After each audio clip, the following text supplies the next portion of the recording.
Well, good morning, everybody. This is Barry Jones with SP History, and it is 2026. Welcome to the new year. Hope everybody has a happy and blessed new year. I have been on a series about the formation of the deep state, and we've been we've identified or defined the deep state as the national security apparatus and all the industries that feed it. That is a very important definition. Another aspect of this deep state is its adoption of a private sector doctrine called ultra vires, which, if you go back to the beginning, when we started talking about the rise of corporations, ultra vires was, as I said, a private sector phenomenon, whereby the only thing that mattered was the pursuit of profits. Uh, Public interest did not matter. In fact, it was frowned on, it was looked down on, and you could be sanctioned. You could be fired from your job if you worked within the corporate structure as a CEO or a board member. If you were uh, accused and found guilty of considering the public interest over the profit motive. Now, as long as this stayed private sector, government acted as a buttress, a buffer for the community at large against these profit mongers, these uh, some people, you know, they were called the big industrialists, the J.P. Morgans, the Rockefellers, the Vanderbilts, et cetera, et cetera. Some people call them robber barons for this very reason. And but what happened was, as the United States started fighting foreign wars and getting into bed with these industrialists in order to outfit the country and the military in preparation for and then the carrying out of these wars, as they began to cozy up with these industrialists to retrofit the economy from a peacetime economy to a wartime economy, this ultravirus doctrine began seeping into the public sector. And it became complete. It was sort of complete after World War One, where during World War One, Woodrow Wilson, a progressive of all people, invited in these private sector industrialists who brought with them ultravirus. But after World War One, it had taken root in the federal government, but it became official. It became standard operating procedure in the public sector after World War II when another progressive president, FDR, invited these same industrials in to run the wartime economy. And they just stayed. And it became a feature of the US government, the federal government, which was to place the interests of these industrialists above the interests of the public at large. That's when the deep state uh, became ensconced within our system, within our government itself, because these deep state actors, they were all unelected, they were all unaccountable. They became deep state actors who had uh, millions, in some cases billions of dollars at stake in these foreign wars and in foreign policy, who realized in order to shape foreign policy going forward, in order to continue the gravy train of these foreign wars, they needed to be represented in the government.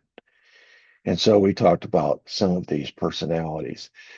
Sometimes it's tempting to uh, fall into a trap thinking that deep state is this nameless, faceless blob, and it's an entity that really can't be attributed to people. But that's a mistake if you do that, because all of these corporations are made up of people. All of these governments and these government jobs are made up of people ultimately when you get back down to it. So the deep state, though it is in some sense a nameless, faceless blob that moves in a direction that benefits a lot of people, there are people behind the scenes in these positions of power who are pulling the levers of power to make sure that the ship of state continues to go in their direction. And we've named some of them. The Dulles brothers, for example. It's hard to find two more prominent deep state examples and personalities than Allen Dulles and his brother, uh, who is still the namesake of, I think it's the largest airport in D.C. Was Secretary of State. Simultaneously, while he was Secretary of State, his brother Allen Dulles was director of the CIA. You can't really get two more prominent positions in which to put your deep state figures than the director of the CIA after World War II and the Secretary of State. They were shaping foreign policy. Allen Dulles' case. He was actually fighting foreign wars, uh, just sort of his own private little wars. But as director of the CIA, he could do that. There were others. J. Edgar Hoover, director of the FBI, certainly a deep state figures.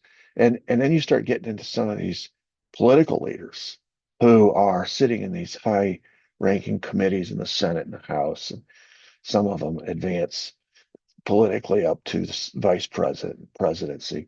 And they're all strategically placed. They're all backed by these big corporate donors who finance their entire careers, who finance these foreign policy objectives, and in exchange for the votes, finance these politicians when they run for reelection, and becomes this self uh, fulfilling prophecy, and it gains all this momentum, and it becomes this nameless, faceless blob, but it's made up of people.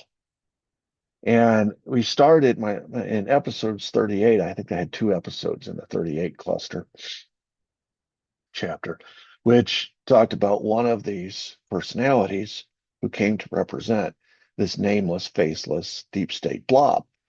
And he rose to the level of vice president, ultimately to president, uh, paying off all of these benefactors who have been behind him for years, coming out of the state of Texas, supporting his political career with the understanding that he would support their policy objectives and help them make money. And of course, he got kickbacks on all that money. And his name was Lyndon Baines Johnson. And in the first part of this section, we've gone through the CIA and the Pentagon, in previous chapters, and now I'm into LBJ. And what I'm doing is I'm building a case that these deep state actors were ultimately involved in the overthrow, the ultimate treason against our own government by the assassination of our own president, JFK, in 63. That's another important distinction to remember, and I've made a big point of it, is the issue of treason. When these big corporations were rising and becoming powerful uh, in American society and culture, economically and politically, they were very treacherous in their behaviors towards the American people and towards the public interest because they didn't care about the public interest, all about profit. Remember, ultra vires. But at some point, they crossed over and began committing treason. When they went into business with the federal government, we've defined treason a couple different ways. It's when you aid and abet the enemy, okay? But it's also when you work against your own government, where you attempt to overthrow the government, for example, where you actually assassinate the head of state. And these are examples of treason. And I've given you in this series multiple examples where, for example, our first foreign war, the sinking of the USS Maine to get the United States involved in the Spanish-American War. We thought that was a legitimate act of terror by Spain against America, and an American military ship, and Americans died in the attack. And it wasn't until years later in the church hearings we discovered through the CIA's own documents, Operation Northwoods, that we had conducted this attack against our own ship. It was a false flag, blamed Spain, and through our control of the media, these deep state actors, they propagandized the American people and told them it was Spain's fault, whipped the American people into a frenzy to support our first foreign war. That's treason. American soldiers died in that war based on a lie. I gave you an example how World War I was similar. World War II was similar. The sinking of the Lusitania and how that was intentional. We intentionally, in cooperation with the British, sent that ship into harm's way, knowing it would be the coup de grace that finally forced the Americans' hands to join the war effort.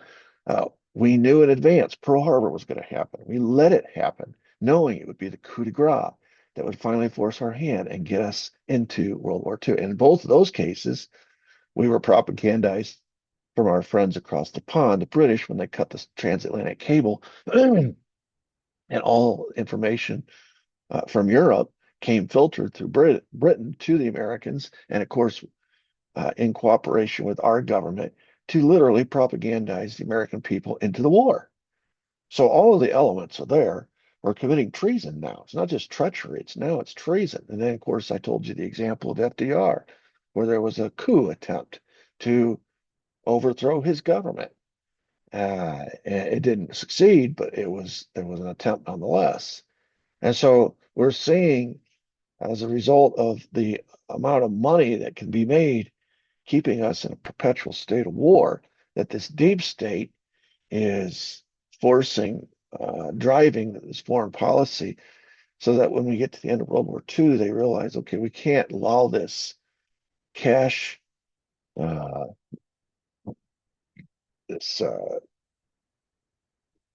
this, this cash flow to stop after the war. You know, we allowed it to stop after World War One, and we realized how much money we made during World War One, and then how much money we lost in the interwar period.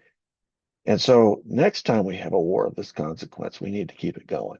And so we transition, and that became the template going forward. We transitioned from World War II right into the Cold War. And within the Cold War, all kinds of proxy wars, Vietnam, Korea, and the list is very long. I've given you the list.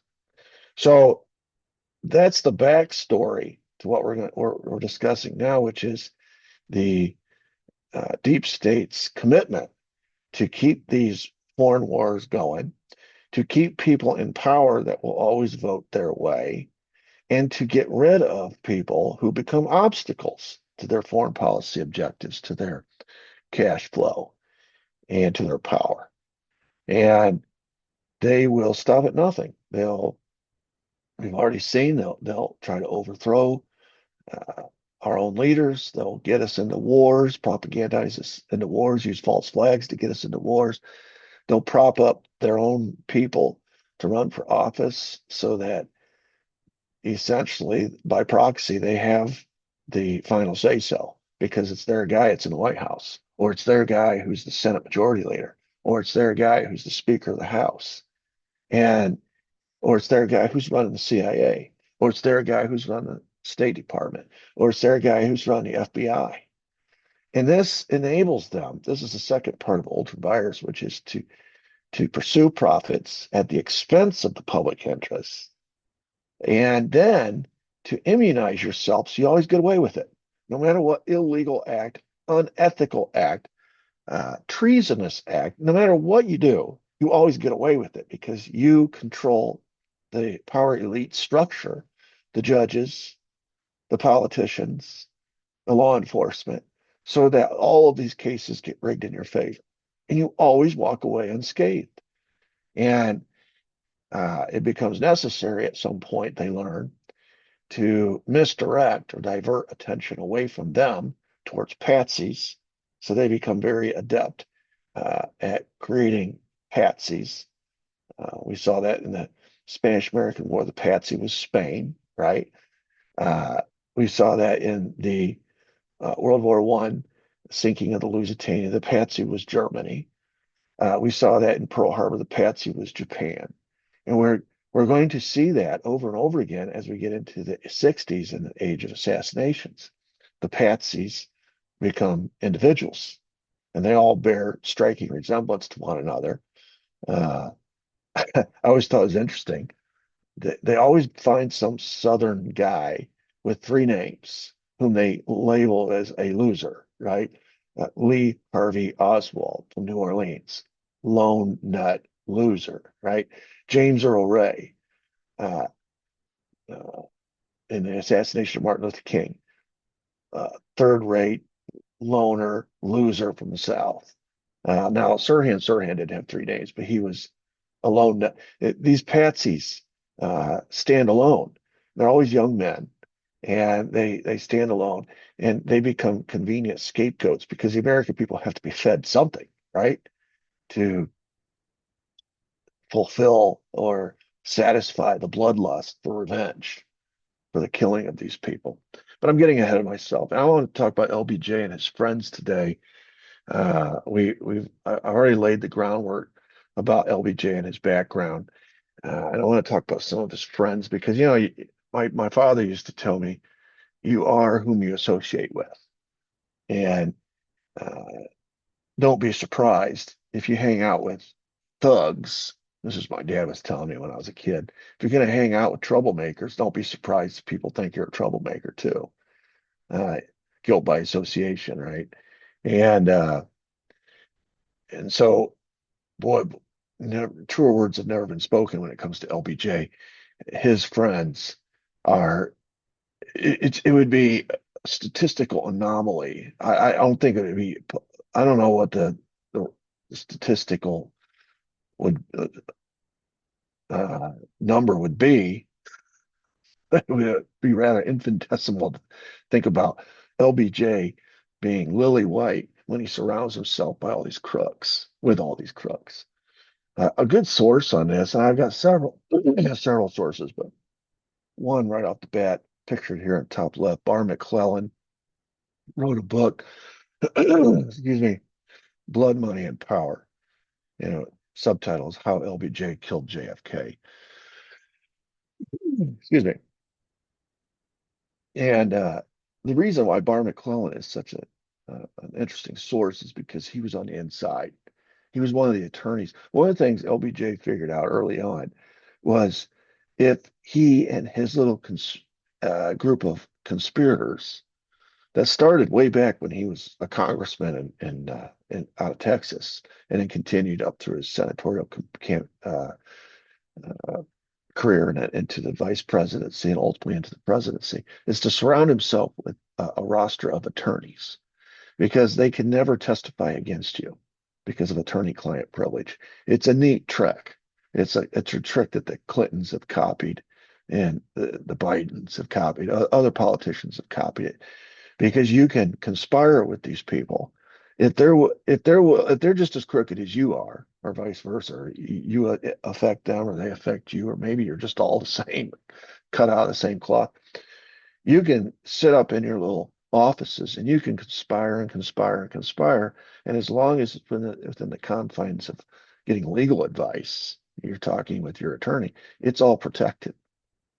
And so try to get anybody to testify against LBJ from his inner circle. It's impossible. It's impossible. And some of these attorneys that were with LBJ from start to finish. And I mean, they were there. For example, John Cofer, pictured bottom right here, was with LBJ from the time he ran for Congress the first couple times, and then in his first senatorial campaign, 48, we talked about that story how he rigged the ballots, and it was that the famous landslide Lyndon election, right, where he wins by just a few votes. They kept going back to these counties, get more votes, discovering new votes after the opponent had already settled this vote count. John Cofer was the one who represented LBJ in all the legal actions to follow that, and he stayed with him going forward. Ed Clark, another attorney that was involved with, in fact, according to an inside source, Ed Clark was the attorney that masterminded the JFK assassination, got paid a big, handsome payout afterwards in the form of an oil well. That's how he got paid. Clifton Carter was another one. He's pictured. I'll show you a picture of him later. He's known as the fixer. If there's anything dirty going on around LBJ that involves murder, Clifton Carter was the guy involved in it. And indeed, on the day JFK was assassinated, and in the very famous picture where LBJ is in Air Force One taking the oath of office with Jackie standing next to him, Clifton Carter is standing in the background. Uh, he's sort of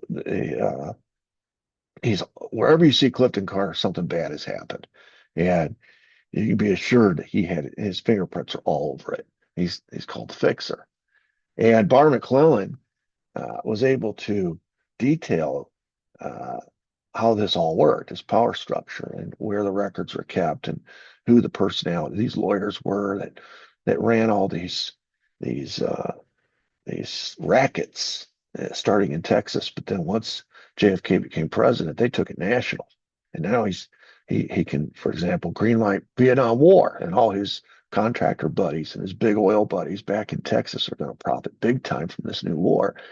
And Bar McClellan lays it all out. It's a very fascinating. John Cofer, I've got him. I misidentified him. John Cofer's in the top picture on the right. He's the guy talking there with Billy Celestis, and then Ed Ed Clark is bottom right, and then left is Cliff Carter. So these are the attorneys that were with LBJ from start to finish. I mean, from the beginning of his career to the very end of his life. And so any study or any examination of LBJ has to include these attorneys. But that's not all. LBJ, coming from Texas, has some really prominent big oil friends. And when I say big oil, I'm talking about like in H.L. Hunt's case, he's the richest man in the world. And they said some people estimated in in the 60s he was worth up to $10 billion, which today, holy cow, how much would that be worth? Who knows? But he was the richest man in the world by far. And he's pictured here down in the bottom left here, or bottom right. You got the Hunt. He had a couple sons, so they get the Hunt brothers. But HL was the big mover here. But you had Clint Murchison Jr. Bottom left there. You've got Harold Dryholes Bird, nicknamed Dryholes for all the times he wildcatted and came up empty. Interestingly, about Harold Dryholes Bird, he started the Civil Air Patrol, which Lee Harvey Oswald was a member of, under the direction of David Ferry. He's became prominent players in the JFK assassination. He also owned the Texas School Book Depository building. I mean, you just can't make this stuff up.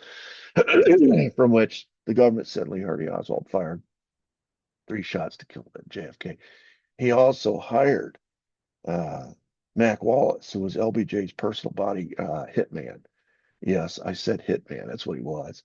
We'll talk about him in detail in a future episode. But when Mac Wallace was convicted of first-degree murder and walked because of LBJ's connections in the state of Texas, he just had the judge give him a suspended sentence. And then from then on, Mac Wallace owed LBJ his life, basically. So he became his personal hitman. But he couldn't get gainful employment. He had been convicted of murder, and it was not even in dispute. He killed John Kinzer in a lover's quarrel. And but in doing so, he performed a favor for LBJ, which is why LBJ got him out of trouble.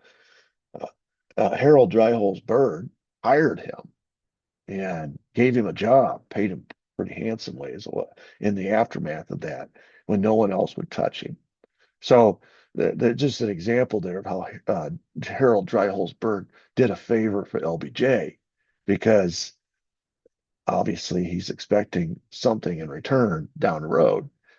And top left picture is LBJ, Governor John Connally, and Sid Richardson, another one of these big oil tycoons, leaning over their shoulder talking to us. So these guys are, in addition to being wealthy, and because of their wealth, they're very powerful because of their money.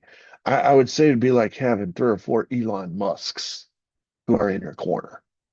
You're never going to lack for money running a political campaign. You're never going to lack for money to do anything you want to do. They're a bottomless pit when it comes to money. And the only thing they expect in return is that you make oil drilling and the oil business extremely profitable. You keep it extremely profitable.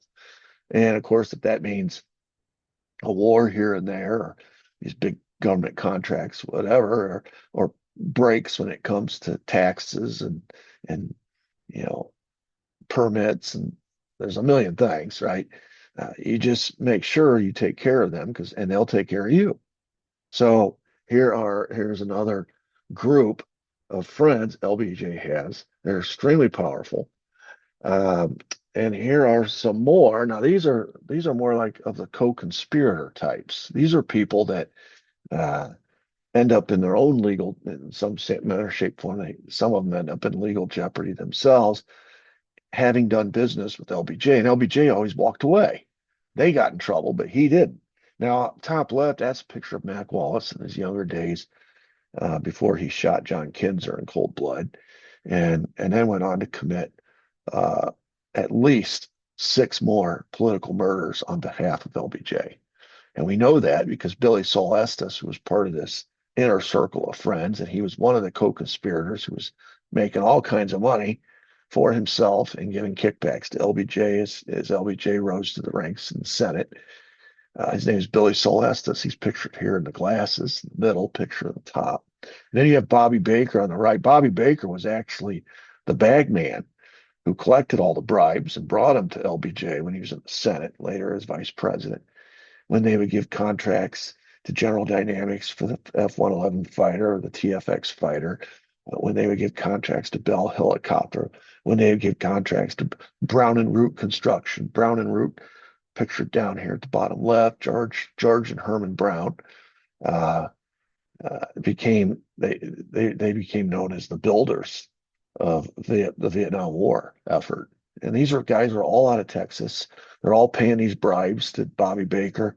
Baker's bringing cash in paper bags to LBJ's office, and $50,000 at a time. And uh, we'll get into some of that's Brown and Root, but there were many, many Brown and Roots in Texas that supported LBJ. And Billy Celestis, the top three all found themselves in legal jeopardy at some point. And because of LBJ's efforts, we've already talked about how he got Mac Wallace off the hook with the judge.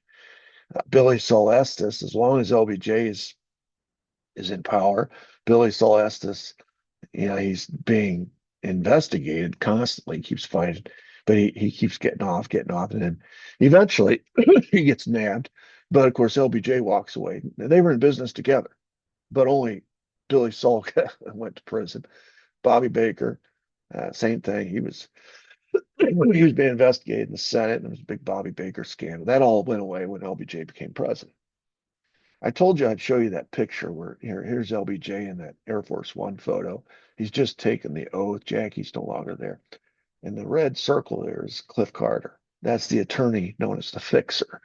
And of course, the greatest fix of all has just occurred whereby JFK is gone and LBJ is the new president. And so what I'm trying to do is paint a picture here of just constant, ever-present corruption around LBJ. And what I'm going to do now is I'm going to stop sharing this particular PowerPoint. I'm going to bring up this other one because this is where I want to go today. I want to talk about this fella in particular, H.L. Hunt.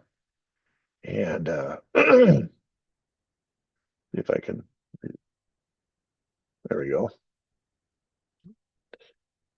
And I thought the best way to illustrate one of these friends and his involvement in all of this hanky panky that's taken place is to go through and just talk about H.L. Hunt a little bit. And of course, this is one of the guys that is in the inner circle of LBJ. So just as we continue through this, remember now that everything I'm saying about H.L. Hunt is not unique to H.L. Hunt. This is as a matter of policy that he is carrying out on behalf of the larger group of which LBJ is a member. This is why when people say they just don't believe LBJ could be involved in the assassination of JFK, it just defies logic. When you start seeing, well, I'll let you make your own determination on this. But let's just go through. And some of the sources here, John Currington has just come out with a book, Motive and Opportunity. It's a fantastic read. And he's on YouTube. You can find him there and listen to him as well. He was he's like Bar McClellan was. Bar McClellan was the inside source because he was an attorney working for these LBJ attorneys. Well, John Currington was H.L. Hunt's personal attorney, again, using an attorney from 1954 to 69. So this is the time period that's relevant. And during this time, Currington's office was next to Hunt. They had a door that kind of like a hotel, where you have rooms that are adjoining, and you have an internal door that connects the two rooms. And he had an internal door that was always open, he said, that connected his office to Hunt's. And so he was always aware and it was his job to be aware. He handled all of Hunt's finances, personal and business, negotiations, meetings, contracts. He handled everything. And he said during that 15, 16-year period, he says, I was in Hunt's presence for everything. Everywhere he went, I was there uh, when it came to his business. So that's a source. Another source is Madeline Brown, who was LBJ's mistress during this period of time. They had a long running affair that resulted in a love child, actually. And she's written a book, and you can also find her on interviews at YouTube. There are some tidbits I've gotten from Madeline Brown. This is a book called Texas in the Morning, where she details the long love story between her and LBJ. She says in 1948, and ironically, it's the same year that LBJ stole the 48 Senate election. This 48 was a big year for LBJ, I guess. She was a pretty prominent socialite in Dallas, a high class prostitute, and she became one of his. She wasn't the only one. She became one of his mistresses, and then for the next 21 years, she had a relationship, mostly physical. And she tells some pretty graphic stories about LBJ. There's a lot of uh, scuttlebutt about LBJ and his sexual prowess, and even up to and including his sexual organ, which there's some famous anecdotes about that, some of which he contributed to. Uh, During this period, and it's interesting, she worked off and on for Jack Ruby as a stripper at the Carousel Club. And she says that once the baby was born, it became necessary to keep her quiet for obvious reasons, as LBJ's rising through the ranks politically. It's become embarrassing. So she was set up with credit cards, a house, a maid, and all her bills were paid. And this was the trade-off. She was to be on call for LBJ whenever he was back in Texas. And the other times she was just to exist and keep her mouth shut about where her money came from, how she got this house, etc. In the late 80s, Stephen, Stephen Brown, who was the son who was born, uh, evidently she shared with him who his daddy was. And in the late 80s, he sought a paternity test. Now, of course, LBJ is long gone by this point, and the Johnson estate, which is famous for being very intentional about protecting the legacy of LBJ. They fight everything. They got rabbit ears. If they hear anybody talking negatively, producing a video that might reflect poorly on LBJ, or writing a book, or seeking documents, or anything, in this case, seeking a paternity test, they fight it tooth and nail. And of course, they still have a lot of control over the goings on in Texas. And so they fought this paternity test. And it was like in 87, 88, 89, in that time frame when he's going through the legal process trying to get this paternity test. All of a sudden, 1990 dies suspiciously, which if you know, as we go through the history of LBJ and his uh, and what happens around him as he rises to power, stays in power, and even after his death, people die left and right. And this is just another one of them. In a modern equivalent, you might say it's like the Clintons, where people just have just mysteriously died all around the Clintons in their rise to power, and even up to and continuing to today. That was sort of LBJ and his history. So uh, the this is an important source. Another source, and this is an interesting video series called "The Men Who Killed Kennedy" by Nigel Turner, and it's got 9 episodes.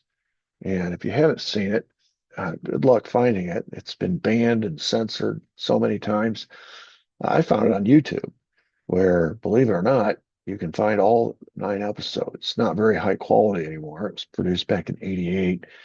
It was originally shown on the History Channel. And then guess who fought it? LBJ and his estate fought it when they started talking about naming some names. And of course, LBJ was a prominent name who was named. Nigel Turner he's the producer. The researcher who did a lot of the grunt work was Stephen Rivell.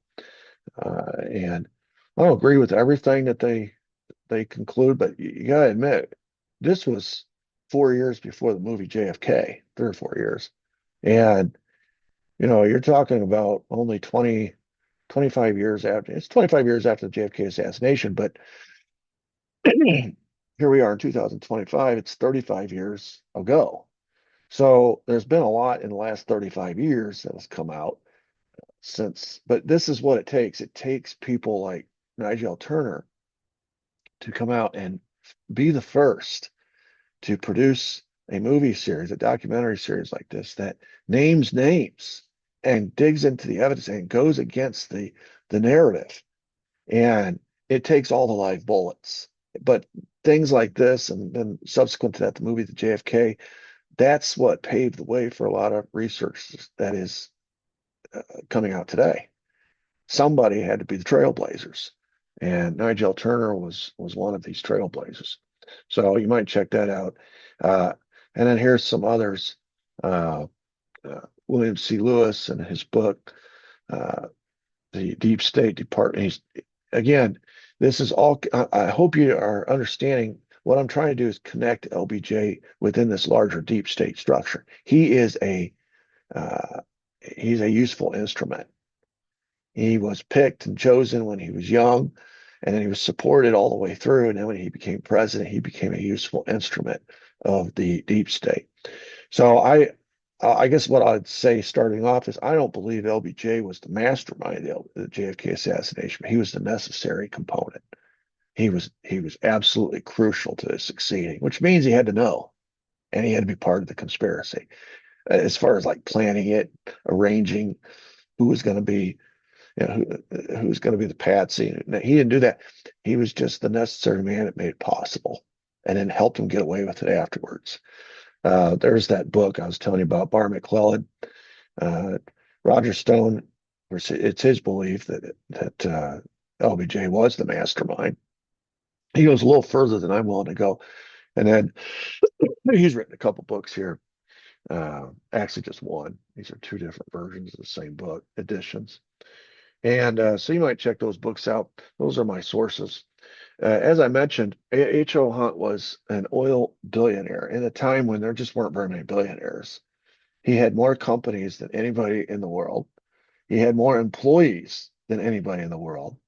And of course, his companies controlled most of the world's oil supply, oil pipelines, etc.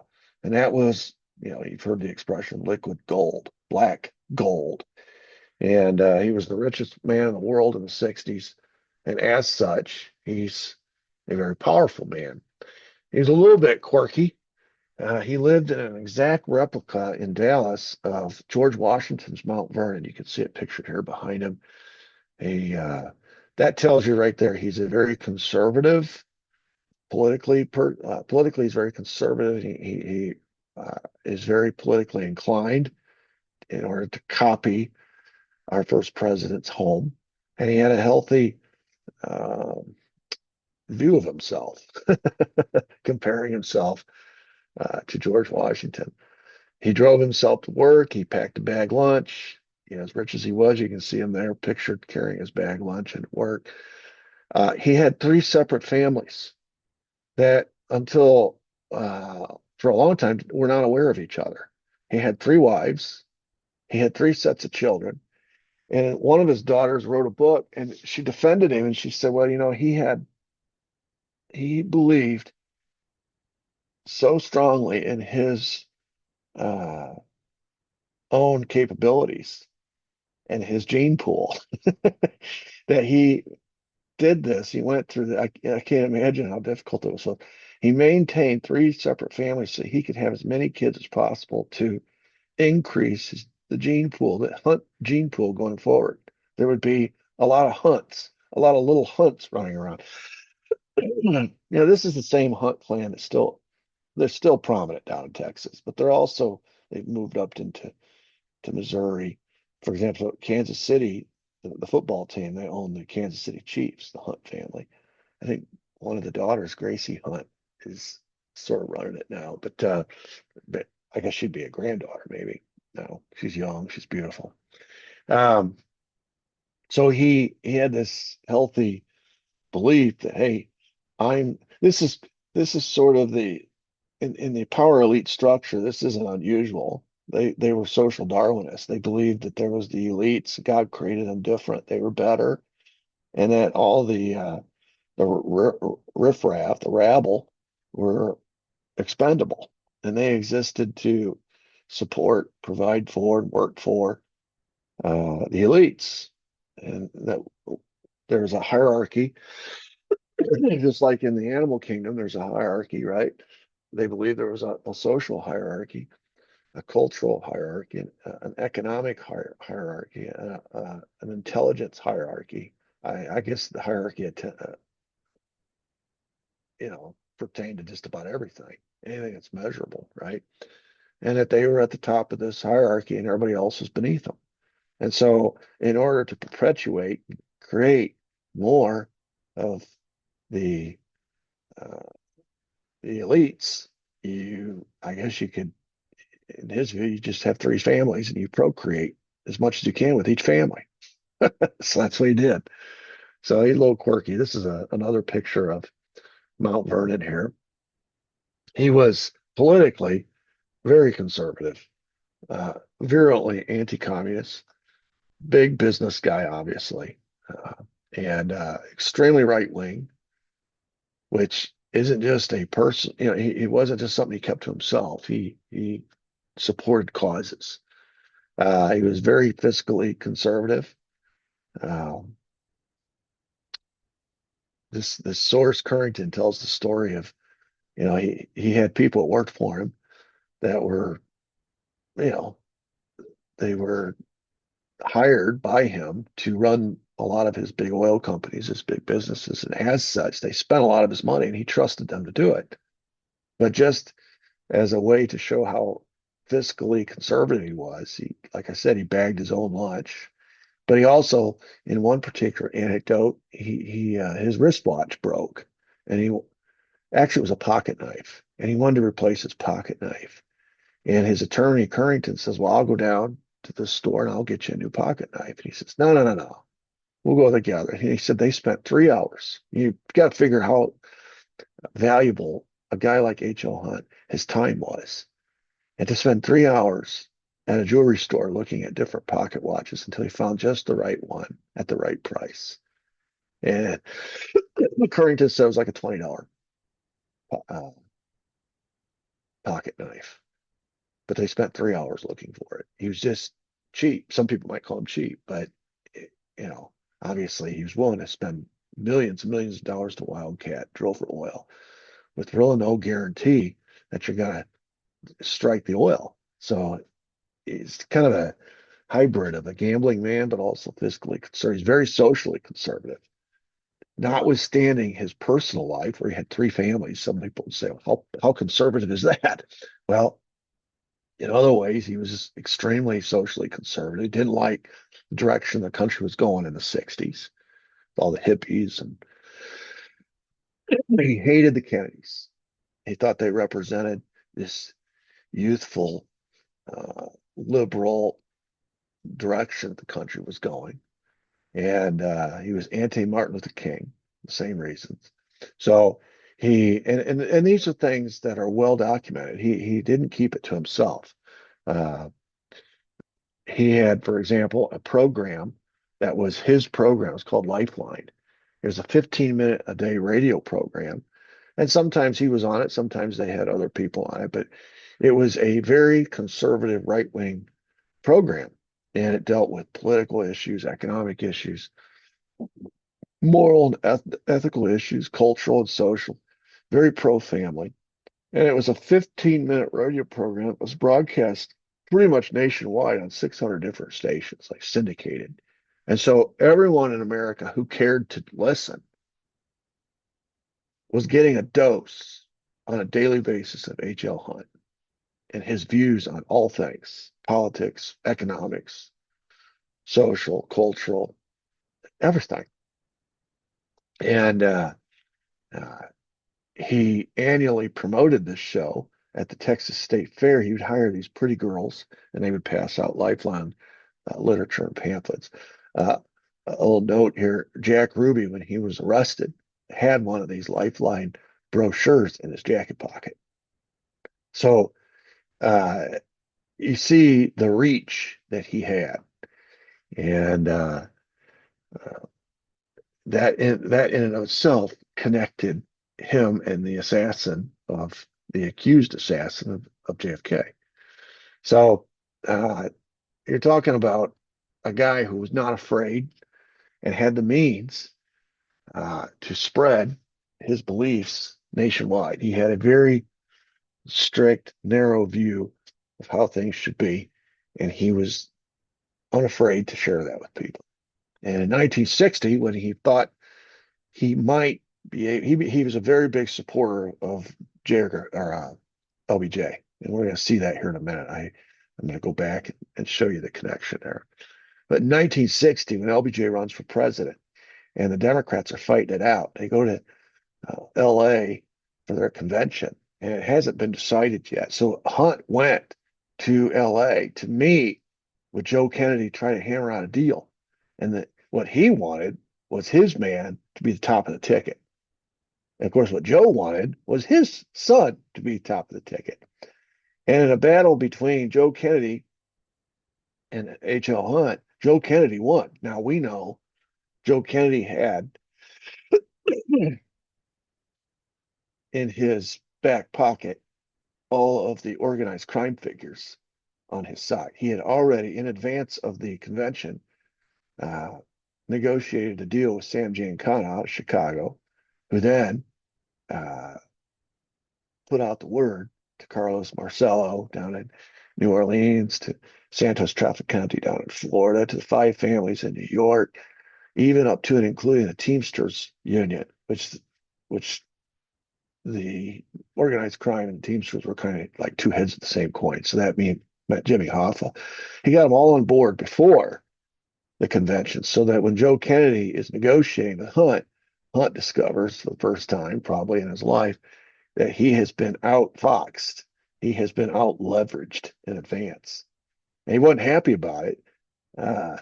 And there was a chance, because of the animosity, personal animosity between the Kennedys and LBJ, that LBJ would be frozen out completely. So Hunt had to call on a favor uh, with somebody that he was close with, who was J. Edgar Hoover, to put the squeeze on Kennedy to at least include LBJ on the ticket, making the number two.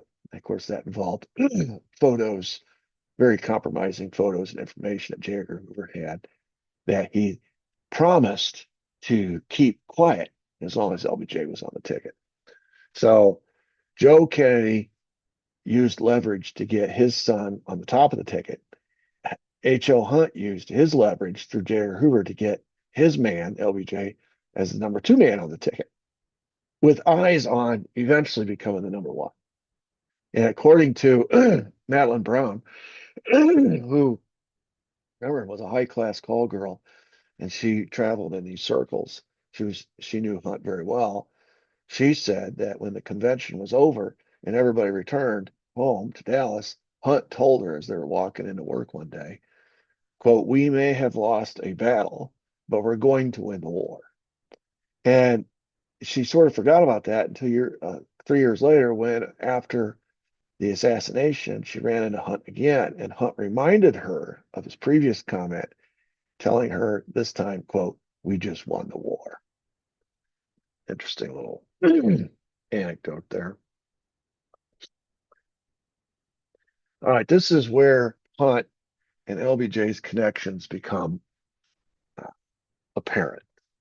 And this is again according to Barr McClellan, but it's backed up by Madeline Brown. It's also backed up by Roger Stone. It's corroborated by some of Connolly's witnesses about that were close to Connolly. There's just a lot of information in the state of Texas about this Suite 8F group. This is the room number at the Lamar Hotel in Houston where these power brokers regularly met.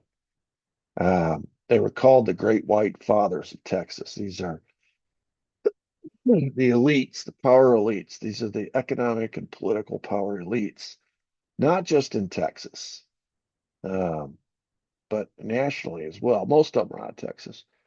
And at the top of the pyramid is LBJ. And but included in this mix where they meet regularly to make decisions about the state of Texas. And then when the LBJ becomes president, they began plotting the same, just like they used to plot for all those years, how to run the state of Texas. Now they transition into running the backroom deep staters who are now running the United States of America through their useful instrument, LBJ, who's sitting in the White House. These are people that have supported LBJ and his entire political career all the way up. And so they have a right to expect him to deliver for them. And of course, they are delivering for him. And that's why they have a right to expect him to deliver for them. And this is a long running affair. Now, who are these prominent members? I couldn't list all of them. There's quite a few. But the most regular, they had like an inner circle and an outer circle. And so I listed the inner circle. These are the ones who are the elites of the elite. LBJ is at the top. And at the time that Barr McClellan was listing these names, he was vice president. And but it wasn't long before he became president, and these folks came with him. John Connally was the governor of Texas. Many people think John Connally was LBJ's best friend. I don't know if I would ever call myself a friend of LBJ based on how he treated his friends. But anyway, John Connally was allegedly his best friend. He was his handpicked guy to be the governor of Texas. Roy Hofheinz was a judge in Texas. So anytime this deep state elite needed, while they were operating out of Texas, a favor on the legal front, they had plenty of attorneys and they had judges in their back pocket. Roy Hofheinz was one of them. J. Edgar Hoover. Now, J. Edgar Hoover was coming out of D.C., but going back to the days when LBJ was essentially the king of the castle in the state of Texas, he already had in his back pocket the FBI director, J. Edgar Hoover. They became friends. In fact, when he moved to Washington, when you know, he lived in a part of Washington called Georgetown, and across the street, his neighbor was J. Edgar Hoover, and they become fast friends. Okay, so this relationship superseded the state of Texas. H.L. Hunt representing Big Oil, Clint Murchison representing Big Oil, Sid Richardson representing again Big Oil, Harold Dryholes Bird representing Big Oil. Representing Brown and Root Construction, George and Herman Brown. Some of these are the same people that I was describing in my introduction to today's video, these friends. Billy Celestis, a longtime LBJ business partner. William Pauley, a private sector big business guy. This guy owned all the transportation system in Cuba. He owned the buses down in Miami. He was a CIA asset. His best friend was Alan Dulles. This guy was running the S Force in and out of Cuba on his yacht. He did the Flying Tigers during World War II for FDR, all off the books. He was sort of like the Howard Hughes uh, before Howard Hughes. He was part of this Suite 8F, and Bobby Baker, the bagman I talked about, one of his attorneys, Ed Clark. These are all his cronies. And they are meeting regularly at this hotel in Houston in this room. And they are, when he is on in the House and then later as the Senate, he's running all of these, using these people, his cronies, to run the state of Texas. And the understanding is all these people that as rich as we've gotten, as powerful as we are on this level, it's a state level. There's a limit. But if our guy at the top of this pyramid, LBJ, ever becomes president or moves into the executive branch, which he did as vice president, then we can take our game, our scam, we can take our rackets nationwide. And of course, there's always this question with respect to LBJ, and I've heard people say, uh, why, when they they asked the question, why on earth would LBJ, this power hungry, basically a sociopath, money hungry, power hungry sociopath, why would he agree to be vice president? We all know vice presidents have no power. And he famously said to that, power is where power goes. But you have to understand, in this context, this is the next step. This is taking their game, which has been in the state of Texas, this is taking their game to a whole new level, because LBJ never intended to give up his power as Senate Majority Leader when he became Vice President. He just moved his office. He left Bobby Baker behind in the Senate to run things on his behalf for him in the Senate. His office is now, he's in the executive branch, so he now has his fingers in two branches, essentially running the Senate and the executive branch simultaneously, or at least attempting to run the executive branch. He's at least got a toehold, a finger hold. And so they can expand their business enterprise through him now because he's in the executive branch, but he's still running the Senate. So he didn't really lose any power when he went from the Senate Majority Leader to the vice presidency. He's still casting such a big shadow of the Senate, using his proxy, Bobby Baker, to make sure everybody stayed in line. And he's still getting everything he wants for the most part while he's VP. But now he's sitting there in the catbird seat. And if anything happens to JFK, he is now the Headley Dan Duke of the entire country. He's the most powerful man in the world. And all of these cronies know that. And so they kick it into high gear and they're like, man, suck it up for 8 years if you have to under JFK. Or suck it up for a couple of years. You know, JFK may not make it. Just suck it up, because look what the payoff could be. So this was a very powerful group. This is why I say it is absolutely impossible when you see the connections that any of these people on this list have to the JFK assassination. We're going to focus on Hunt. It is impossible to separate Hunt from LBJ. So any connection Hunt had with the assassination, LBJ was aware of it in advance. He knew, because they didn't make decisions apart from one another. They were part of a for lack of a better term, they were a cabal, and they worked together to benefit each other. And so that's this Suite 8F group. And of course, it was nicknamed the very same thing we call the deep state today, which is a shadow government. And some people make the argument that the deep state became the deep state as we now know it when LBJ became president, because he brought this shadow government to Texas and institutionalized it on a national level. My argument is it was already there, and he was already ensconced within it. But it became sort of official after LBJ.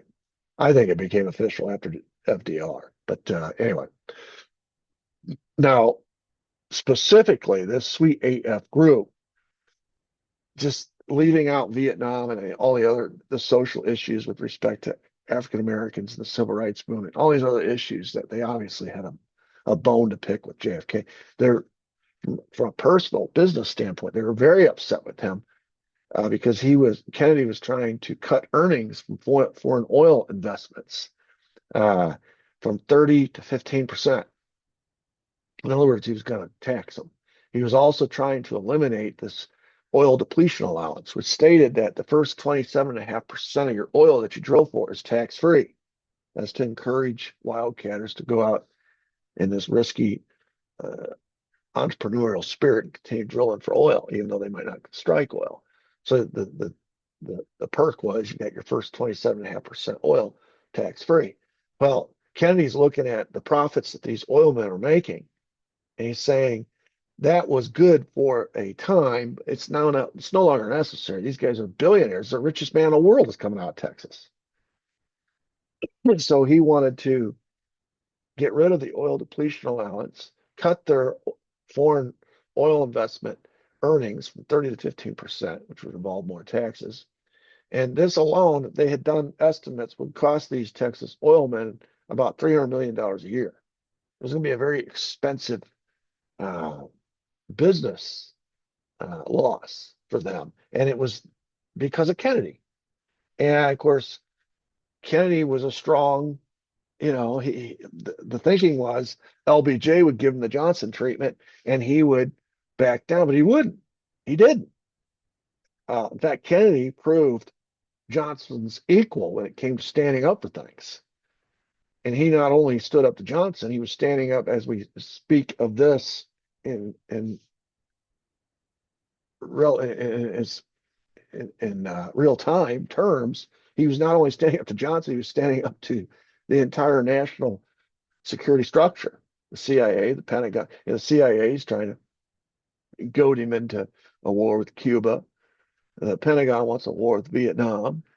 Uh, Everybody's pushing on Kennedy. Johnson's trying to get these oil perks to continue for his people. Everyone's pushing on him. And none of these Southern Democrats want him supporting MLK and his civil rights campaign, this new civil rights law that he's proposed in '63. So they're mad about that. I mean, it's hard to find an issue that they agree, even though they're all Democrats. They're all Democrats. They're all from the South. The South was solidly Democrat. They're all Democrats, but this Northeastern liberal Democrat has gone off the reservation. They expect this kind of treatment from a Republican. They do not expect it from one of their own. Of course, they don't consider him one of their own, but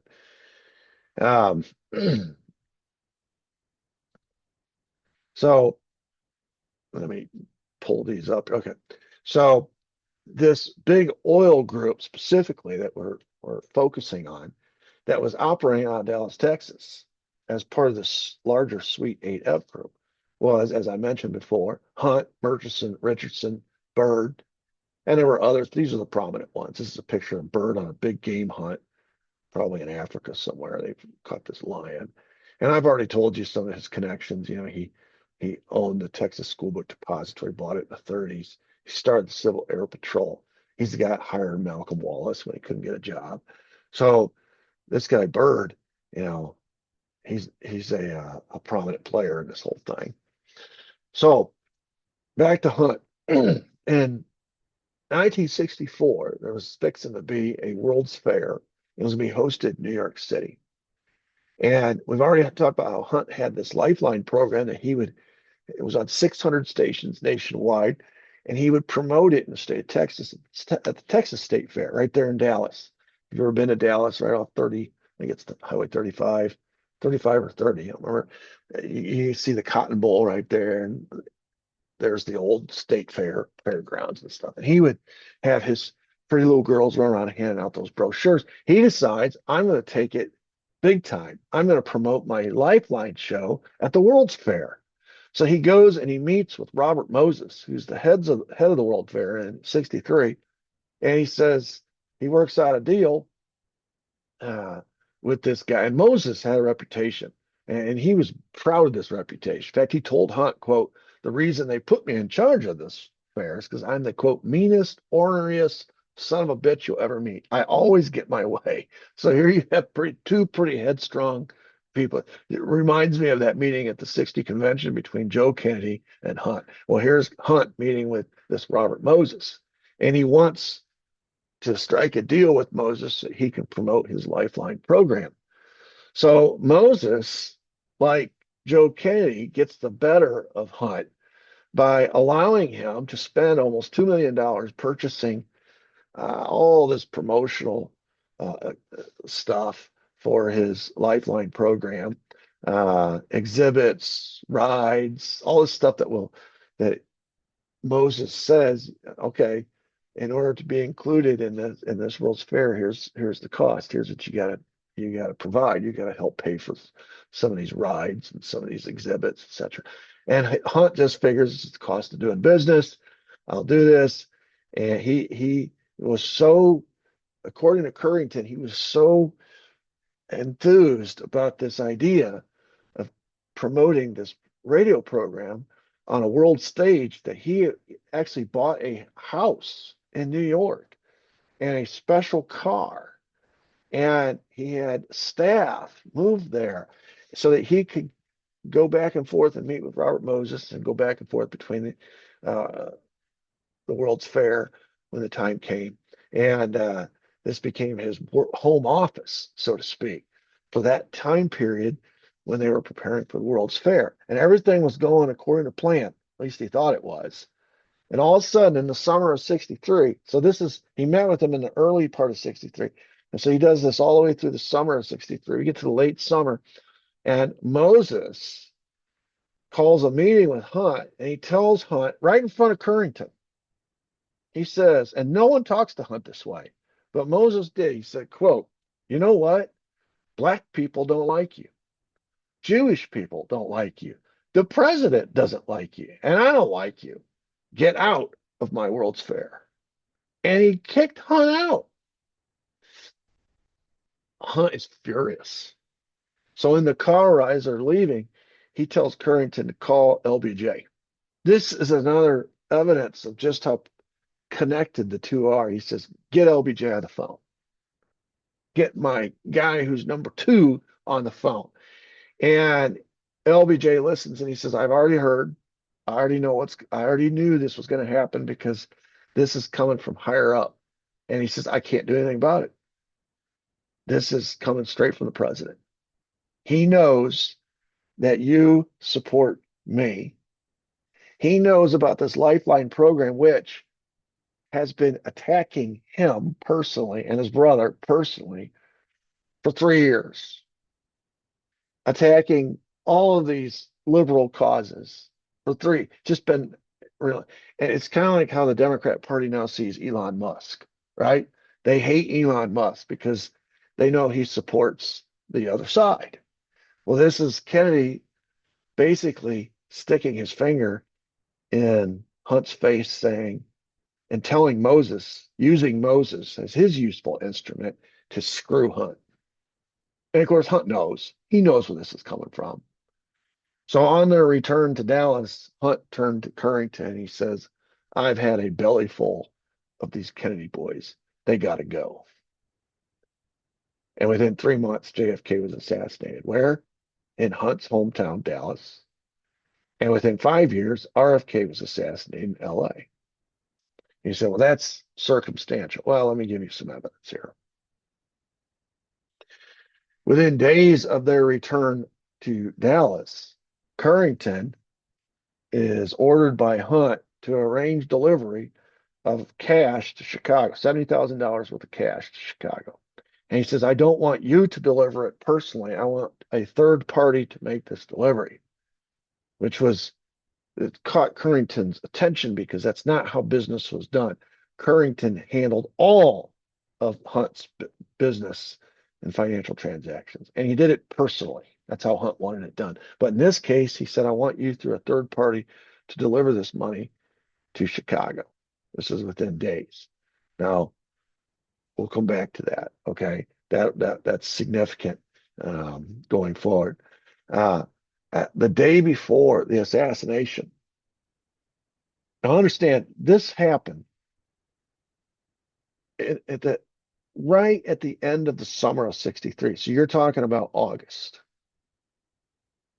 Within 3 months, JFK was dead. So when he comes back and orders Currington to get this cash to Chicago, you're talking about September of 63. Okay. So this is not years we're talking about. It's not even 6 months we're talking. We're talking about weeks before JFK is actually assassinated in Dallas. On November 21st, the night before the assassination, there's a party at one of these big oil homes. It's Clint Murchison's house right there in Dallas. I've been to it. I've been as close as I could get to it. It's a gated community. You can't get past the gates, but you can see the homes over the wall. And they had a big party. This was a Thursday. And there are witnesses to this party. One is a Murchison family employee named May Newman. And the only time I've been able to find the interview with her was on YouTube, but then later that got taken down. But in that series I told you about the men who killed Kennedy, they interview her. She's in that series. And she tells the story of the party and how she was a seamstress for the Murchison family, but she also did other work on special occasions when they had a big event, they needed all hands on deck. She tells the story how she was working in the kitchen that night. And one of the anecdotes that she shares is about J. Edgar Hoover, whom they nicknamed Bulldog. And somebody came, one of the family members came into the kitchen and said, "Hey, I need somebody to go to the airport to pick up Bulldog." And they didn't know who Bulldog was, but there was the promise of a tip. And so one of her coworkers said, "I'll do it." It was a guy. And so he got in the car and he went and he picked up Bulldog. When he came back, they all wanted to know, who's Bulldog? And did you get a tip? And according to her story, she says, well, he says, yeah, it was J. Edgar Hoover. That's who I went and picked up. And did you get a tip? No, he didn't give me a tip. So it was one of those anecdotes she never forgot.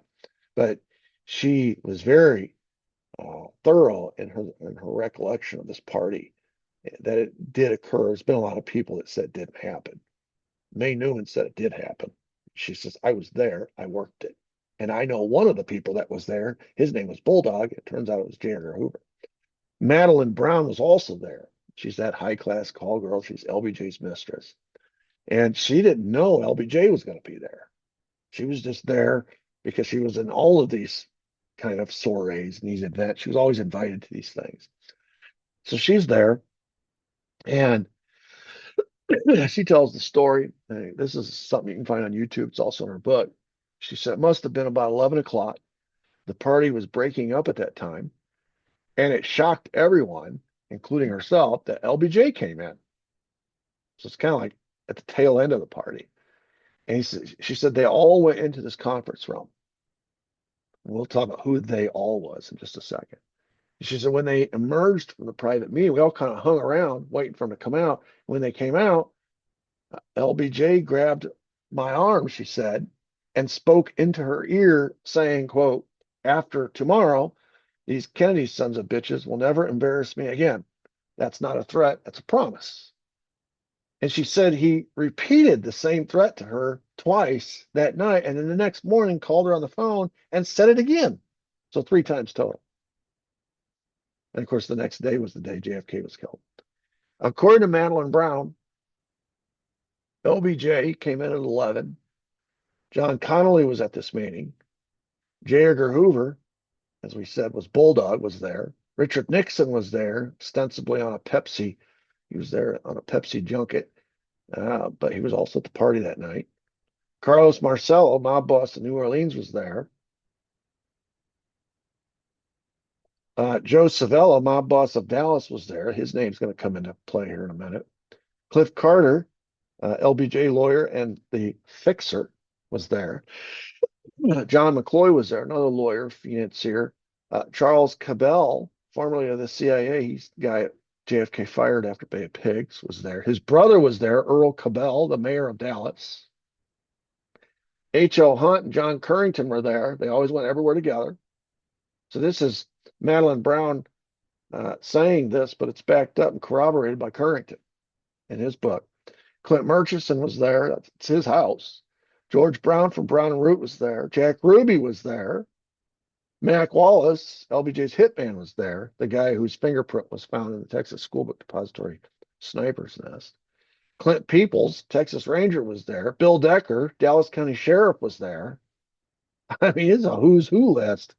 And some of those names are familiar because they were Suite 8F group, same people. So here is your deep state representation at that party that night. You have DC represented because LBJ's there. He's the sitting vice president, and the future next president in 68 would be Nixon. They're both there. They're representing Washington, D.C. Texas is represented, the government, because the governor's there. Dallas is represented because the mayor's there. The FBI is represented because Hoover's there. State law enforcement is there. Clint Peoples is there. Local law enforcement, the sheriff is there. Organized crime is represented, Marcello, Savello, and Ruby. The CIA, the Cabal brothers, we find out later, are all CIA. And the big business was represented. You got Hunt, you got Currington, you got Murchison, Brown, McCloy. These are attorneys slash big business. And of course, LBJ's personal little racketeering squad is there. Cliff Carter, Mac Wallace, etc. So here's where the nameless, faceless blob of the deep state takes on real people.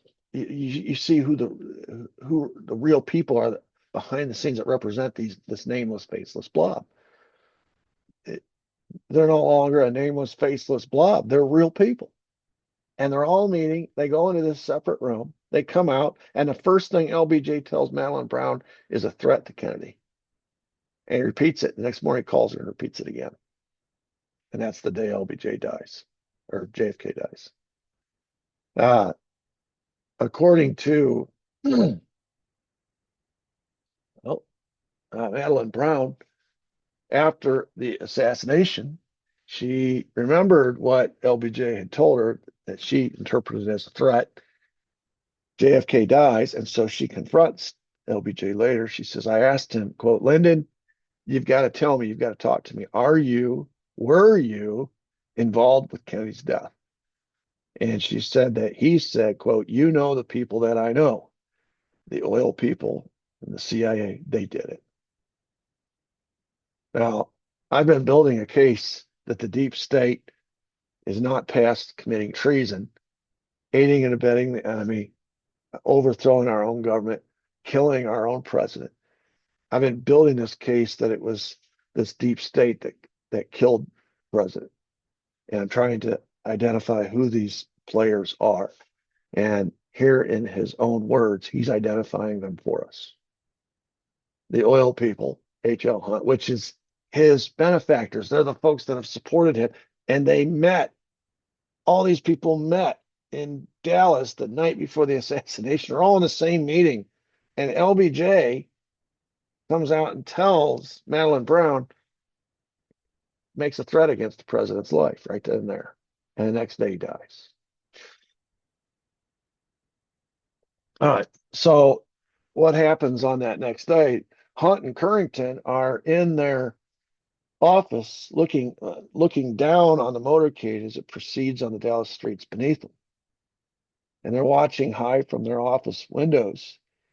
And then, according to Currington, after the motorcade passed, Hunt turned around and went back to his office. And so did he. And of course, then minutes later, you have the shooting. Currington hears of the assassination, and he runs into the neighboring office where Hunt is and tells Hunt, who in Currington's telling of it, Hunt never changed his expression. He was just stoic. And Currington is informing him that the president is dead. That was on the 22nd. So on the 21st, they're at the Murkison estate party. They all meet. LBJ comes out, makes a threat. The 22nd, the president dies. Hunt is nonplussed about the whole thing. The next day, Currington receives a call from Hunt. This is Saturday now. And according to Currington, he said, quote, he called me about 4 or 5 o'clock and asked me to go down to the police station and check on what security, if any, was around Lee Harvey Oswald. And then he says, whatever you find out and whenever you find it out, call me back or come to the house and tell me what's the security around Lee Harvey Oswald. So he says, I went down to the police station. I had no trouble walking in or walking out. I did have a briefcase with me. Nobody even looked in the briefcase. And I was satisfied that there was no security whatsoever surrounding Lee Harvey Oswald. You can see here a picture of Oswald being transported. They would take him in an interrogation room for a couple hours. They'd bring him out, parade him up and down the hallways from the media. They're all shouting out questions to him and stuff. They do this several times. Currington said at one point he even got on an elevator, and when he walked in the elevator, there's Oswald with the sheriff with a DPD officer. They're taking him to another part of the building, whatever, and he rode in the elevator with Oswald and the officer. So he goes back and he tells Hunt, man, there is no. This is the bottom picture is the DPD headquarters, and I've pictured this side of the building because that's the ramp that Jack Ruby will walk down. That sliding door there, that garage door looking thing where it says "Do not enter." That "Do not enter" sign. That's the ramp that will open. That door will open, and Jack Ruby just walk right in, right, and kill him the next day. But anyway, he goes back and he tells Hunt, "There's no security, nothing. I could have killed him right there on the spot if I wanted to." So the question was, why did Hunt want Currington to check out Oswald's security situation? Now he picked Currington because Currington was an attorney, and so it wasn't out of place for an attorney to be in Dallas Police Headquarters inquiring about somebody who was in their jail. And there was another prisoner, he said, in the jail that he represented as an attorney. And so he had a cover, he had a cover story excuse to be there. Anyway, Currington said, quote, he wanted Lee Harvey Oswald silenced without having any kind of a court hearing or anything else. This is before the arraignment, right? He was concerned about Oswald's possible motive being tied to H.L. Hunt's radio program, Lifeline, that had been spreading derogatory information about JFK for years now. And according to Currington, this Lifeline program targeted JFK, MLK, and RFK, those three in particular, almost daily. They called them anti-American. They called them communists. And they were, in Hunt's view and in Currington's view of Hunt, his perspective, those three men were Hunt's biggest political enemies between 63 and 68. And it's interesting, all three of them end up assassinated. So whom did Hunt turn to for this job?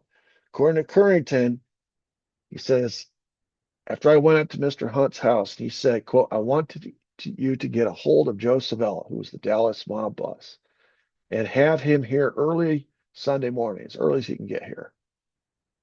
This is a picture of Joe Savella down here, Big D magazine. He was the mafia boss, the head mafioso in Dallas. He owned a liquor store at the end of Love Field Air Runway, which at that time there was no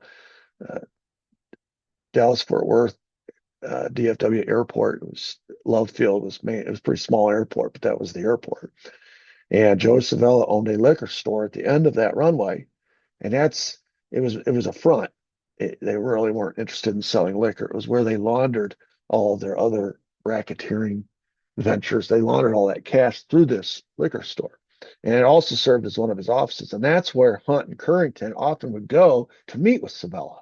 They had frequent meetings. So when Hunt tells him get a hold of Savella and tell him to be at my house tomorrow morning. That wasn't out of the ordinary. This was a meeting that happened regularly between them.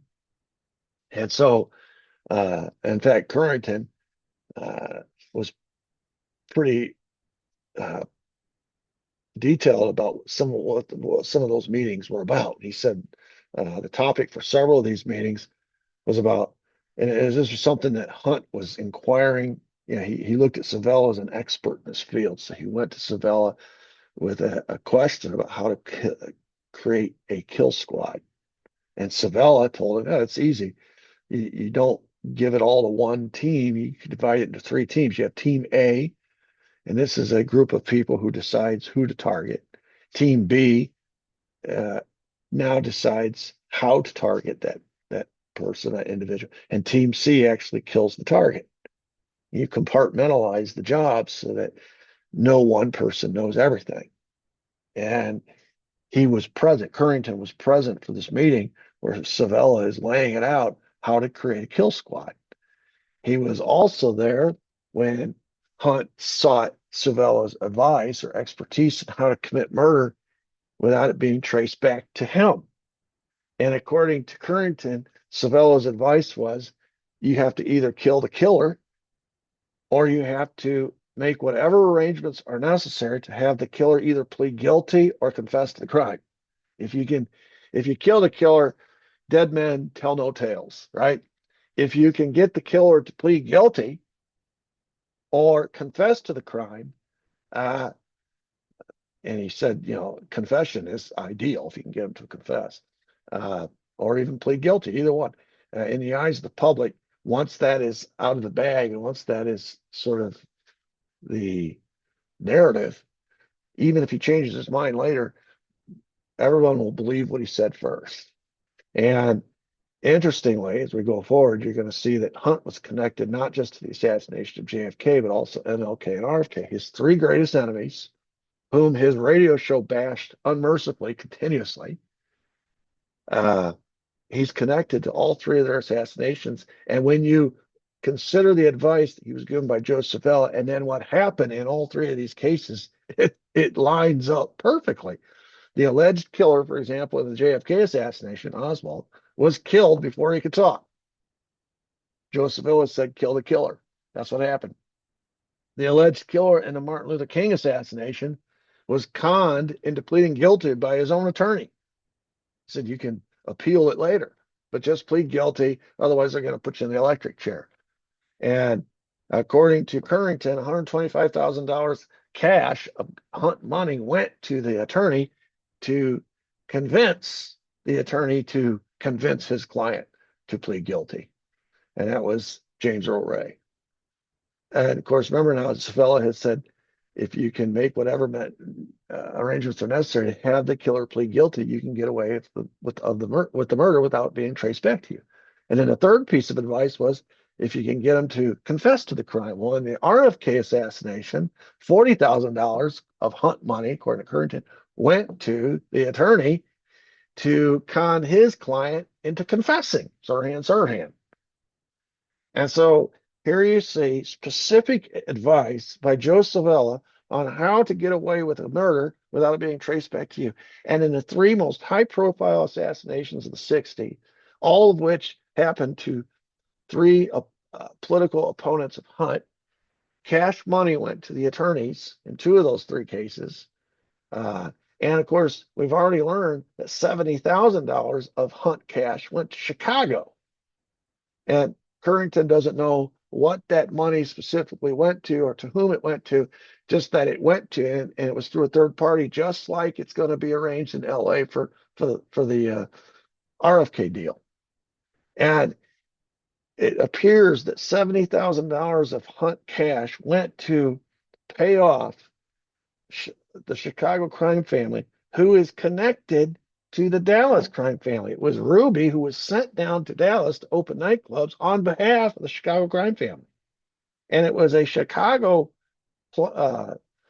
mafioso, Jack Ruby, who shot and killed the killer after $70,000 went to Chicago. And of course, we know that Ruby got a bunch of cash, and he was busy uh, making arrangements for that cash with his attorney before he went and killed uh, Oswald. So $70,000 of Hunt cash went to Chicago. A Chicago-based mafioso killed Oswald 2 days after the assassination. That shut him up. $125,000 went to an attorney in Memphis to con his client, James Earl Ray, into pleading guilty. This is Hunt cash. And then $40,000 of Hunt cash went to L.A. to his to Sirhan's attorney so he could con him into confessing. And John Currington, who handles all of these business transactions, was involved in the arranging of all this cash going to all these three locations. And then the outcomes were what they were. We'll get to the Memphis and LA here thing in just a second here. But look what happens in Dallas. So after he sends Currington in to do an appraisal of Lee Harvey Oswald's security, after he orders Joe Savella to meet him at his house Sunday morning, 2 days after the assassination, on that same Sunday, after Hunt and Savella meet in the morning, according to Currington, Savella came to H.L. Hunt at his home at Mount Vernon at 7:30 a.m. on Sunday, November 24th. So here we see Currington goes to the jail, makes his appraisal. He reports back to Hunt. Hunt tells him, get Savella to my house tomorrow morning. On tomorrow morning, which is Sunday, Savella meets at 7:30. Ira Walker is a television technician inside a news van sitting outside City Hall waiting for this transport of Oswald from one jail cell to another. And according to him, at 10:35, 3 hours after the meeting between Savella and Hunt, at 10:30, Jack Ruby knocks on his van window and says, quote, has he been brought down yet?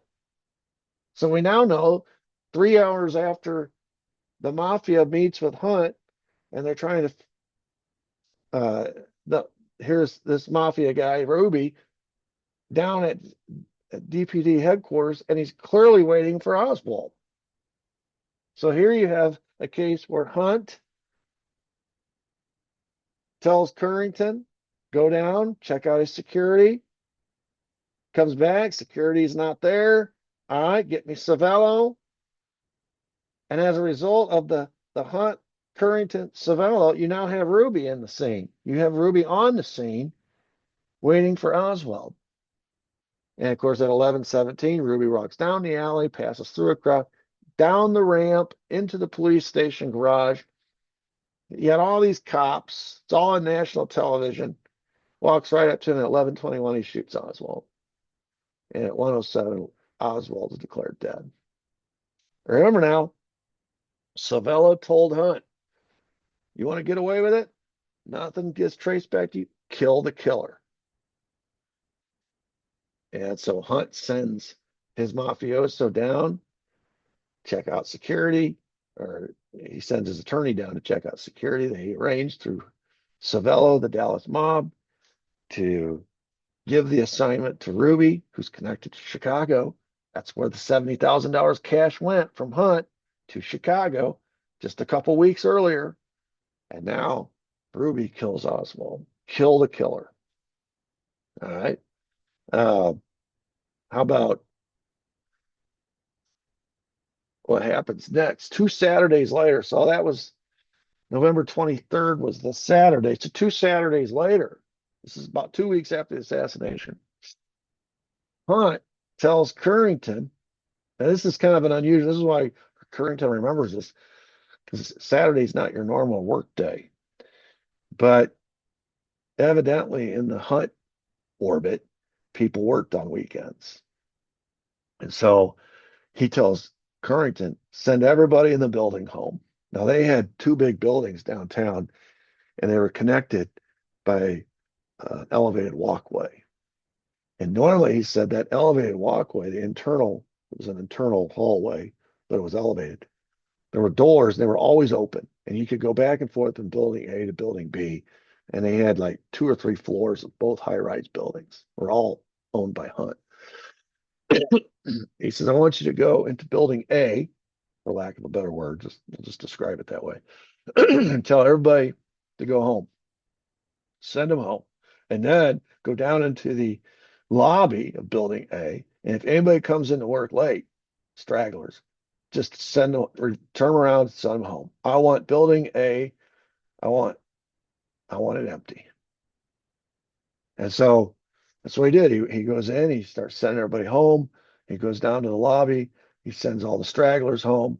While he's standing in the lobby carrying out Hunt's instructions, Hunt arrives in his big car, drives right up to the building, gets out, walks into the building, into the lobby, and he doesn't even, he just brushes right past Currington. He said, that was odd. He usually acknowledged me. He didn't. He just walked right by me, got into the elevator, and he went up. And he said, one of the things I had noticed was when I was upstairs emptying building A, that elevated walkway with the big doors that were always open, they were closed, never locked, so that nobody in building A could get into building B. And he said no one was in building B. That was Hunt's part of the building, but the doors were locked. He goes, I thought that was odd. They're never closed, much less locked. And now all the building A is emptied. He's standing down the lobby. Hunt brushes past him, gets in the elevator, goes up. A few minutes later, a black car with government plates pulls right up behind Hunt's car. And a woman gets out of the car and enters the building. And when she enters, Currington immediately recognizes her. It's Marina Oswald. She walks into the building, gets on the elevator, chooses the same floor that Hunt just chose, and goes up by herself. 20 minutes later, she comes back down, reappears from the same elevator, goes out, gets in the car, and leaves. A few minutes later, Hunt comes down, same elevator, goes out through the lobby, gets in his car, and leaves. This is 2 weeks after the assassination. Now, Marina has been sequestered away since the assassination by the government. This is why she came in a government car. She's not at home. She's been sequestered away, questioned. They ended up keeping her for weeks, sequestered away in this Dallas. It's called the Six Flags Hotel. And we now know what was happening during that sequestration. She was being threatened. She was not an American citizen. They were going to deport her. And since she had two children that had dual citizenship, Americans, they were going to take her children, keep them here, separate her from her children, and deport her unless she played ball. During that time she was sequestered, they take her down to Hunt's building. She goes up the elevator, meets with Hunt for 20 minutes, comes back, and right on the heels of that, she goes on this publicity tour. They buy her a new dress. JFK movie talks about it. They bought her a new dress and they did her hair and they present her to the public. She's been sequestered away, hidden away. Everybody wants to know what the wife has to think about this. And to date, no one's heard from her. Now all of a sudden, she's been primed. Hunt's paid off somebody in Chicago to kill her husband. That's been taken care of. Now they need the wife to come drive that final nail in Oswald's coffin. So on January 27th, the assassination was on November 22nd. She's talking 2 months later. Maria finally gives an interview to KRLD TV. And in that interview, famously, in her broken English, she says, I don't want to believe, but I have too much fact. And fact tells me this. And she went on to say that she believed her husband killed the president. On February 3rd, 64, she goes and appears before the Warren Commission, saying again that she believed her husband was guilty of the assassination. So here you see Hunt paying off Chicago, who sends in their guy, Ruby, to kill the killer, just like Joseph Ellis said he had to do. And then 2 weeks later, pays off. We don't know.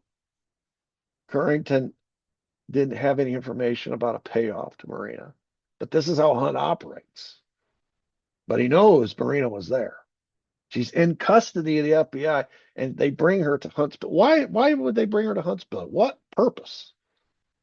And then right on the heels of that, she goes on this publicity tour and goes and testifies before the Warren Commission and says everything that the government wanted her to say.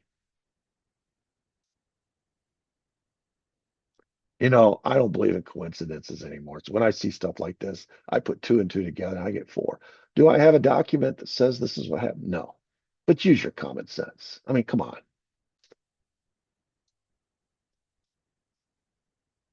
Now, how about the MLK thing? I teased it a minute ago. In August of 78, um, according to James Earl Ray's lawyer, Dr. William Pepper, uh, after he'd already been convicted and after he'd already been, you know, he already pled guilty.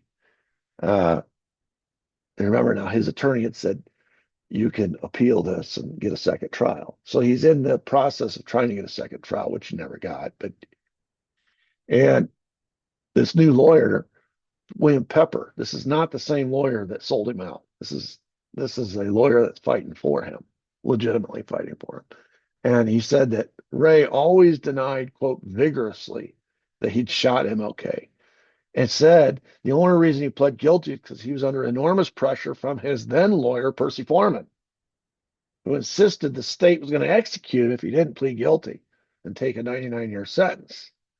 So James Earl Ray got conned by his first lawyer.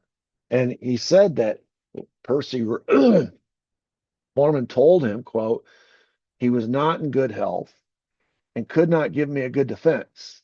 If you plead guilty afterwards, you can withdraw your plea, get a new lawyer, seek a new trial.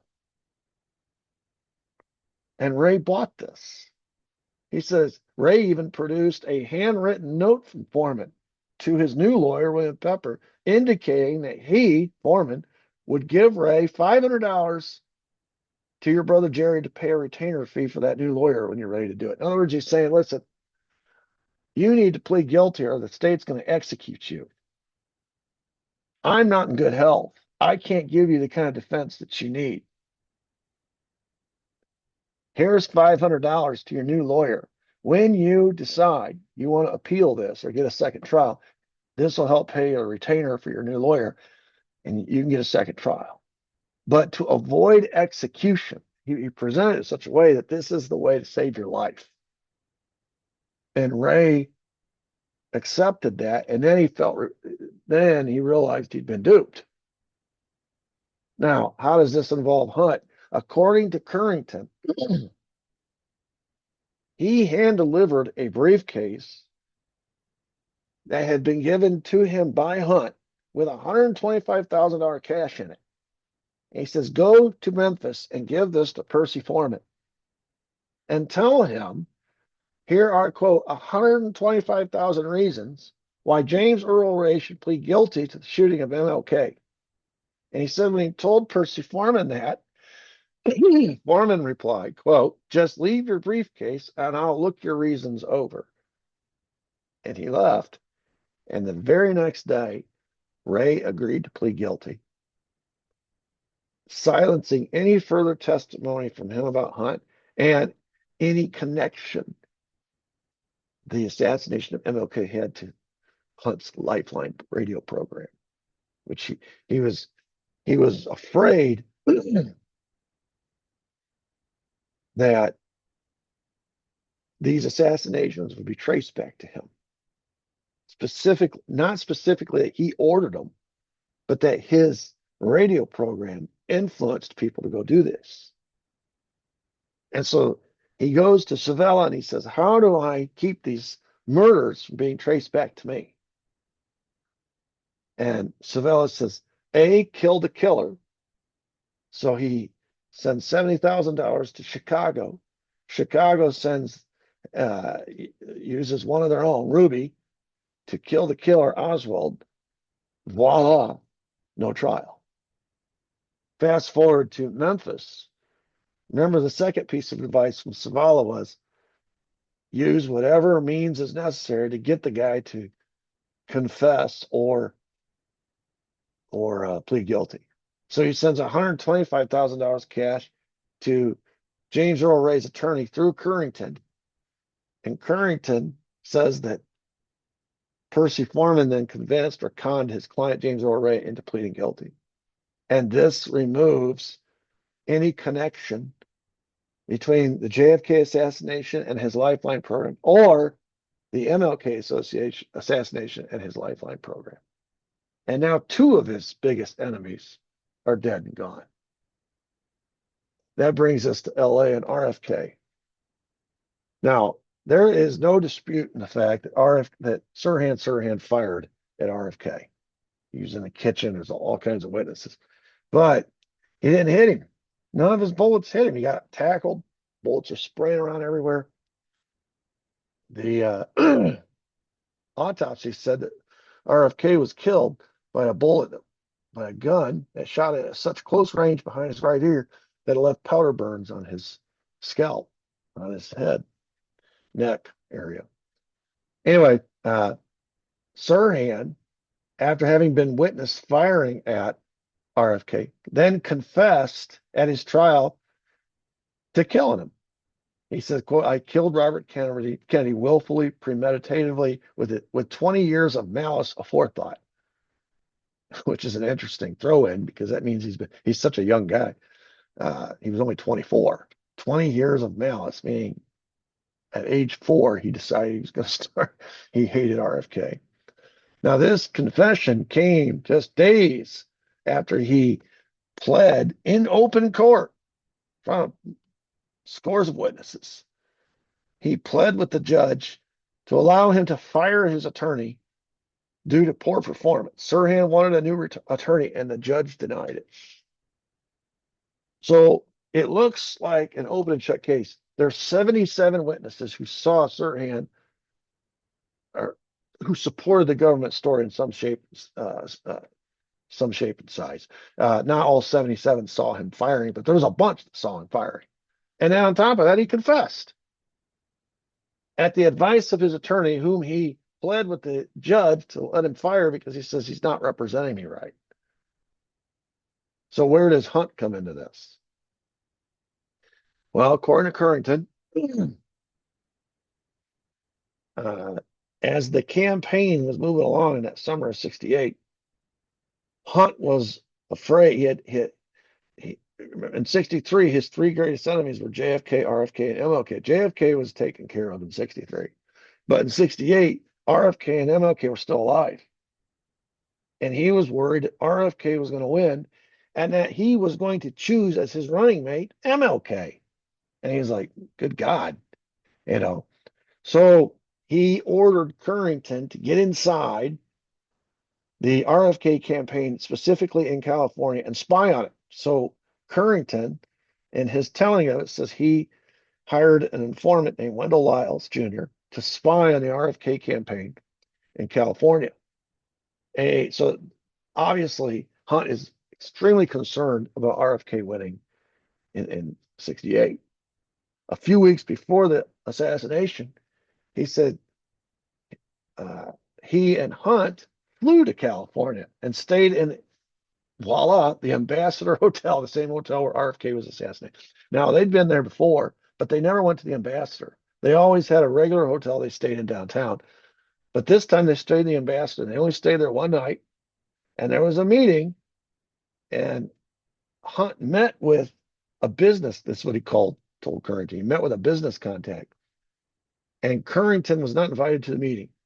And that was extremely unusual, just like the time when he was supposed to send cash to Chicago through a third party, which never happened. This meeting never happened, but it did. They go home the next day. Shortly later, just a couple weeks later, RFK gets killed. Currington is called in by Hunt. Hunt instructs him to arrange, again, through another third-party source, a $40,000 cash shipment to the same business contact that he'd met with at the Ambassador Hotel. And, Currington wasn't even aware who it was. So he had to, because he wasn't at the meeting. So he had to get all this. But he said, I want this $40,000 cash to go to the same business contact. So He did. And then right on the heels of that, uh, this attorney convinces uh, Sirhan, his client, to confess to the crime. So just like the potential trial of Oswald in Dallas, and just like the trial of James Earl Ray in Memphis, a protracted trial of Sirhan in LA was circumvented by a surprise confession. You know, in Dallas, it was a surprise assassination. In Memphis, it was a surprise guilty plea. And in LA, it was a surprise confession. And according to John Currington, Hunt had a hand in all three of these cleanup operations. This is what I mean by a cabal, a conspiracy. Not everybody pulls the trigger. Not everybody does the same job. Everybody has a part to play.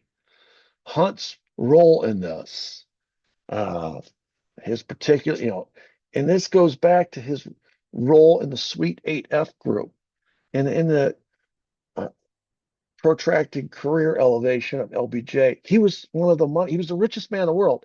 Hunt's role was to finance these things, just like Murchison and Richardson and Dryholes These guys were the money guys. And so they would provide the upfront cash for these operations, the upfront cash for all these scenarios to take place. And in exchange, when LBJ continued his ascent, now he's going from vice president to president.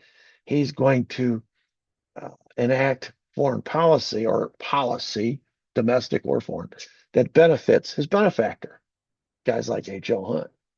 And uh, Currington has laid out the motive. Hunt considered his three greatest political enemies, JFK, RFK, MLK. Uh, he's laid out the means, right? He's got all the money. It gives him the ability to reach out and touch people. He has connections with mobsters like Joe Savello, who have connections back to Chicago.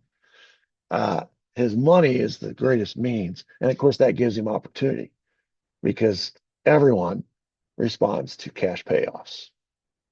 So just like H.O. Hunt and the Suite 8F group were involved in all sorts of backroom deals to benefit their cabal, with LBJ at the top, always with the expectation that he's going to continue to rise in power, which is going to take their little state level cabal to a whole new level of national and international uh, uh, business contracts and the cash flow, the cash is going to be, once LBJ, what is it, a couple days after he becomes president, he greenlights basically CIA involvement in Vietnam, which greenlights the Gulf of Tonkin, which greenlights the war.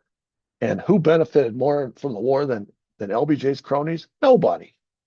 It was all a payoff to these people that had supported LBJ in his rise to power.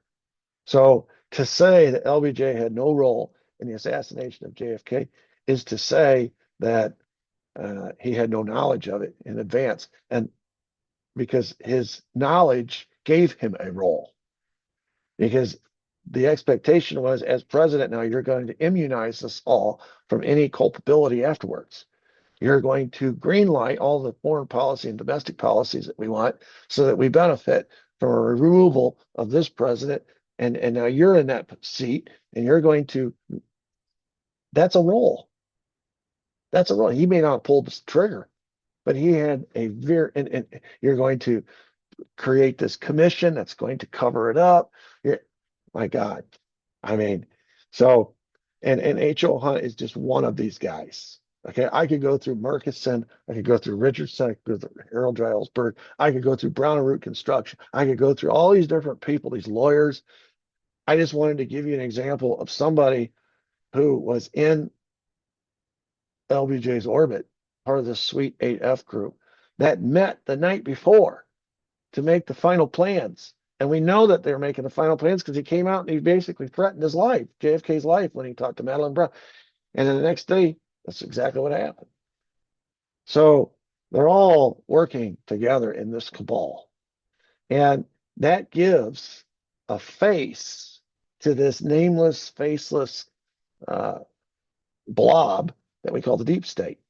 I gave you a bunch of names that puts names and faces with this blob. And of course, I've already done that with the CIA with Alan Dulles and William Harvey and all these people. I've already done that with the Pentagon, with uh, the Joint Chiefs, specifically Curtis LeMay, right? And others. I'm giving you names to plug into this deep state blob that everybody euphemistically just thinks about as this nameless, faceless thing, entity. Borderline doesn't even exist. It does exist because all of these entities are made up of people, real, living, breathing people. And they are making choices, they're making decisions. And some of their decisions have to do with the prep work. Some of the decisions have to do, and their roles have to do with the actual carrying out, the mechanics of the assassination. Some of them have to do with the cover up afterwards. They all have roles to play, and it all costs money.